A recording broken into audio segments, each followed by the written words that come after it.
Այս ծրագրի իրականացումը Հայաստանի Հանրապետության իշխանությունների պարտականությունն է, դրանում արտահայտված են բոլորային խնդիրների հստակ լուծումները, որոնք այսօր իրապես կան հանրապետության իրավական եւ դատական համակարգերում, վստահեցրեց արտարադատության նախարարը, ավելացնելով, որ նման ծրագրին դեմ լինելը նշանակում է դեմ լինել Հայաստանի զարգացմանը, առկա մարտահրավերների հաղթահարմանը։ Այսօր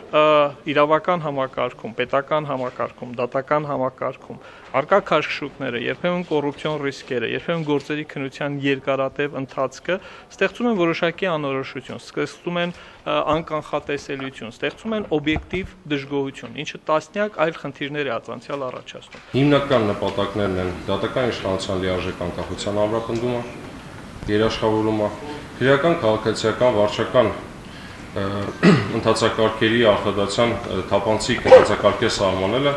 դատական իշխանությունը որակյալ եւ հասուն կադրերով համալրել։ Ծրագիրը սահմանափակված չէ միայն դատական համակարգով, բարեփոխումների ուղղությունները վերաբերում են նաև փաստաբանական, նոտարական, քրեակատարողական համակարգերին, նշեցին բանախոսները։ Դատարանների նախագահների խորհուրդը փոխարինել դատավորների ընդհանուր ժողովի կողմից ընտրված ներկայացուցիչների խորհուրդը,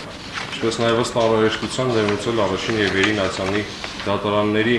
եւ վերակնիչ ացանի դատարանների նախագահների ռոտացիայի սկզբունքը, ինչը եւս էական հակակոռուպցիոն ուղղվածություն ունի։ Ես ցանկանային գծել ժամանակակից իրավական պետություն, արտահայտությունը, այսինքն խոսքը ոչ թե պարզապես իրավական պետության տարրական ստանդարտները ապահովելու մասին է, այլ խոսքը ապագային միտված բարեփոխումների մասին է, որոնք պետք է ապահովեն, որպեսզի Հայաստանը դառնա 21-րդ դարին հարիր սահմանադրական իրավական պետություն։ Լրագրողներն անդրադարձան նաև Հայ ազգային կոնգրեսի ակտիվիստների նկատմամբ կայացրած դատավճռին, սակայն արտարադատության նախարար Հրայր Թովմասյանը հնարավոր բոլոր եղանակներով խուսափեց կարծիք հայտնելուց։ Ես երբ որ նախարար չէի, սովորական շարքային փորձագետ է, ես իմ կարծիքը ազատ էի արտահայտելու, բայց նախարար լինելը նաև զսպաշապիկ է եւ սահմանափակում է այս հարցերում կարծիք արտահայտել, որտեղ կրկնում եմ, ցանկացած կարծիք